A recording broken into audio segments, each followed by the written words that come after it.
বেশ সুন্দর সুন্দর নিখুঁত কিন্তু এখানে কারুকার্য করছে।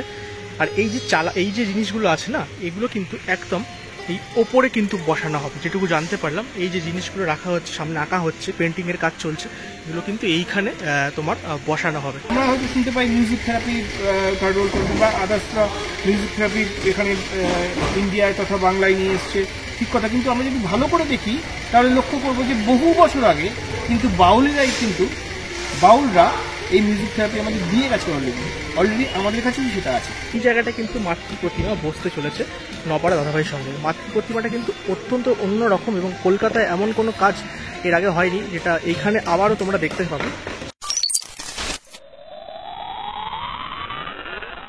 ফাইনালি আজকে 24শে আগস্ট, আর এখন বিকেল হয়ে গেছে, এখন বাজে 5:15। আর এই হচ্ছে বরানগর নপাড়া দাদাভাইয়ের সঙ্গে অফিস ঘর, নবনির্মিত অফিস ঘর। আর এইখানে খুব সুন্দর করে 2022-এর যে সিলিকনের দুর্গা, যেটা সারা বিশ্ব জুড়ে ভাইরাল হয়েছিল, তার ছবিটা কিন্তু এখানে দেওয়া আছে। দেখো, অত্যন্ত সুন্দর একটি প্রতিমা হয়েছিল। এই হচ্ছে নপাড়া দাদাভাইয়ের সঙ্গে লেখাই আছে। খুব ফেমাস পুজো এই বরানগর অঞ্চলের, এবং ওইখানে কিন্তু তাদের যে প্যান্ডেলের কাজ, মানে দুর্গা পূজার প্যান্ডেল, সেটা কিন্তু তৈরি হচ্ছে। পুরো জায়গাটা পুরো ঢেকে কাজ হচ্ছে। বেশি কথা না বলে সরাসরি মণ্ডপের ভেতরে ঢুকে যতটুকু পারবো এই মুহূর্তে দেখাবো তোমাদের। মণ্ডপে ঢোকার আগে তোমাদের একটা কথা জানিয়ে দিই, 2022 সালে যখন এখানে শিল্পী সন্দীপ মুখার্জি কাজ করেছিলেন, সে তখন কিন্তু খুব সুন্দর একটা সামাজিক বার্তা দিয়েছিল এই মণ্ডপের সাহায্যে। এবং 2023 অর্থাৎ লাস্ট ইয়ার যে কাজটা হয়েছিল, সেটা একটু অন্য ধারার কাজ হয়েছিল। আর এই বছর আবার কিন্তু সন্দীপ মুখার্জি অর্থাৎ 2022-এর যে শিল্পী ছিলেন, তিনি কিন্তু আবার ব্যাক করেছেন এই পুজোয়। তো এই বছরের খুঁটি পুজোতে আমরা যেটুকু জানতে পেরেছিলাম, সামাজিক কিছু বার্তা এবারের থিমও থাকতে চলেছে, কিন্তু প্রপার আমরা থিমের নাম যদিও জানতে পারিনি এই বছরের। তবে আশা করব আজকে ভেতরে আর্টিস্টকে পাবো, তার সাথে কিছু কথা আমরা তোমাদের সাথে শেয়ার করতে পারবো। আর এই হচ্ছে নপাড়া দাদাভাইয়ের সঙ্গে বাইরের অংশটা। অ্যাকচুয়ালি প্যান্ডেলে যখন ঢোকা হয়, তখন এদিক থেকে এই পুকুরের ওপর থেকে একটা ব্রিজ আছে, এই ব্রিজের ওপর থেকে এসে এইখান থেকে কিন্তু এন্ট্রি গেটটা হবে দুর্গা পুজোর সময়। আপাতত বাইরের অংশটা খুব একটা কিছু নেই, এরকম একটা মানে বাঁশের স্ট্রাকচার মতো দেখতে পাচ্ছি, লম্বা লম্বা। তো এইরকম একটা বাঁশের স্ট্রাকচার, এবং পুরো ঢেকে কাজ হচ্ছে, কারণ বৃষ্টি চলছে তাই জন্য। চলো ভেতর দিকে ঢোকা যাক। মণ্ডপের ভেতর ঢুকে আমি যেটা দেখতে পাচ্ছি এই মুহূর্তে, ওপরে যে সিলিংটা দেখছো, সেটা কিন্তু সম্পূর্ণ যেমন থাকে বাঁশের স্ট্রাকচার, সেটাই কিন্তু আমরা এখানে দেখতে পাচ্ছি নপাড়া দাদাভাইয়ের সঙ্গে। এবং সামনে আমি কিন্তু দেখতে পাচ্ছি এই মুহূর্তে যে মানে মাটির লেপে কিন্তু এখানে রাখা হয়েছে, এবং এই জায়গাটা কিন্তু মাতৃ প্রতিমা বসতে চলেছে নপাড়া দাদাভাইয়ের সঙ্গে। মাতৃ প্রতিমাটা কিন্তু অত্যন্ত অন্যরকম এবং কলকাতায় এমন কোনো কাজ এর আগে হয়নি, যেটা এইখানে আবারও তোমরা দেখতে পাবে।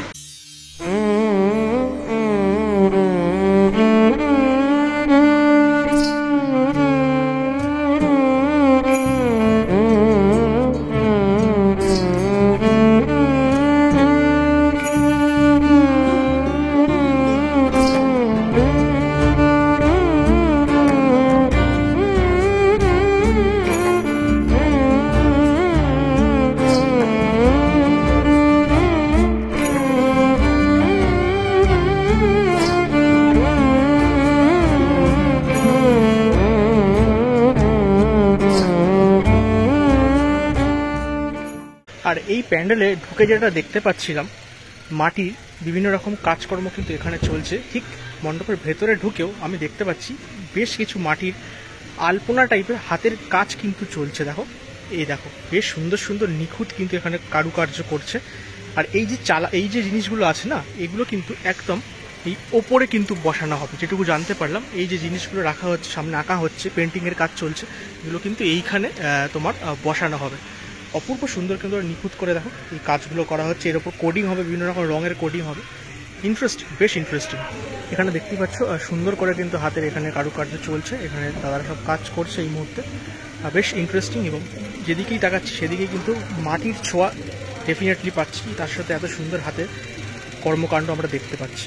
থিমের নামটা যদি একটু বলো। থিমের নাম শেকড়। আচ্ছা, শেকড় বলতে জীবনের শেকড়। এবার আমাদের জীবনের যেরকম শেকড় আছে, তো যে শেকড় আমরা যদি গাছের সঙ্গে তুলনা করি, তো একটা গাছ তার শেকড়ের ওপর ভর করে তার জীবনযাপন করে, সেরকম মানুষেরও যে যদি আমরা শেকড় ধরি, তো আমাদের আসল শেকড় হচ্ছে আমাদের জীবন দর্শন। জীবন দর্শনের প্রকৃত জ্ঞান যদি মানুষের না থাকে, তাহলে তার যেরকম শেকড় যদি ঠিকঠাক জল না পায়, সার না পায়, জীবন টলমল হয়ে যাবে। তার তার প্রকৃত শিক্ষা হবে না, প্রকৃত শিক্ষার যে প্রতিফলন সেটা অন্যরকম হবে। তো সেই বিষয়বস্তুটা নিয়ে কাজ। আমাদের রুট তাহলে কি? আমরা তো মানুষ, আমরা যে এই জীবন মানে এত বড় একটা জীবন নিয়ে চলবো, তো তার রুট কি, এইটা জানার জন্য কিন্তু আমরা বিভিন্ন ধরনের জিনিস যখন সার্চ করছিলাম তখন বেশ বছর দিয়ে তাদের একটা জায়গা পাই। সেটা হচ্ছে আমরা একটা তথ্য পাই, যেটা হচ্ছে যে এই বাউল সম্প্রদায়, যেটা আমরা লোকগীতি মানে বাংলার লোকসঙ্গীত হিসেবে আমরা জানি বাউল সঙ্গীতকে। এই বাউল সঙ্গীতে কিন্তু আমাদের জীবনের জড় কি সেটা কিন্তু বর্ণিত করছে। অর্থাৎ আমরা হয়তো শুনতে পাই মিউজিক থেরাপি কার্ডরোল করবে বা আদার্সরা মিউজিক থেরাপি এখানে ইন্ডিয়ায় তথা বাংলায় নিয়ে এসছে, ঠিক কথা। কিন্তু আমরা যদি ভালো করে দেখি তাহলে লক্ষ্য করবো যে বহু বছর আগে কিন্তু বাউলরা এই মিউজিক থেরাপি আমাদের দিয়ে গেছে অলরেডি আমাদের কাছেই সেটা আছে। এবং প্রত্যেকটা গানে, বাউলদের প্রত্যেকটা গানের জীবন তত্ত্ব এমনভাবে বর্ণিত হয়েছে যেন মনে হচ্ছে মানে সম্পূর্ণ জীবনকে আমরা মেলে ধরতে পারি, যেখানে জীবনের রুট কোনটা এবং কিভাবে চললে জীবন আমাদের সচ্ছল বা স্মুথলি চলতে পারবে সেইটা বর্ণিত হয় বা সেই দিকটা দেখিয়ে দেয় বাউল। তো সেইটা নিয়েই টোটাল এই প্রজেক্টটা, এই থিমটা। এবং প্রত্যেকটা জায়গার প্রত্যেকটা কোনায় কোনায় সেই বাউলের সঙ্গীত এবং কথাগুলো ভেসে তুলতে চেষ্টা করেছি, আমরা ভিজুয়ালাইজেশন করানোর চেষ্টা করেছি। যেই প্রতিমাটা আমরা দেখেছিলাম সিলিকনের দুর্গা, যেটা সারা বিশ্বে ভাইরাল হয়ে গেছিল, এই বছর প্রতিমায় কি চমক থাকছে? ডেফিনেটলি দর্শকদের একটা তো চাহিদা বিশালভাবে সৃষ্টি হয়েছে, তাই জন্য ঠিক সেইটাকে পরিপূরণ করার জন্য এবং সেইটাকে যাতে ছাপিয়ে যেতে পারি সেই জন্য ঠিক আবার একটা নতুন কিছু, যেটা হয়তো ওয়েস্ট বেঙ্গলে কেন ইন্ডিয়ায় হয়তো প্রথম, আমার যেটুকু জ্ঞান বা জানা যেটুকু সেটুকু থেকে মনে হয় যে এই ফার্স্ট টাইম ওরকম কিছু জিনিস হতে চলেছে, প্রতিমা হতে চলেছে।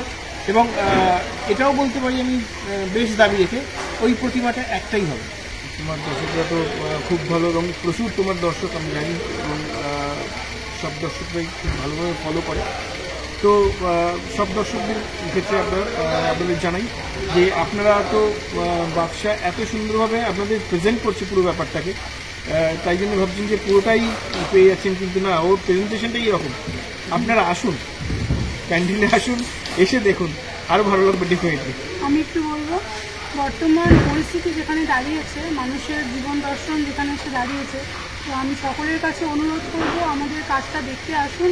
অন্তত একটু যদি মানুষের চেতনা জাগ্রত হয়, মানুষকে একটু যদি সচেতন করতে পারে।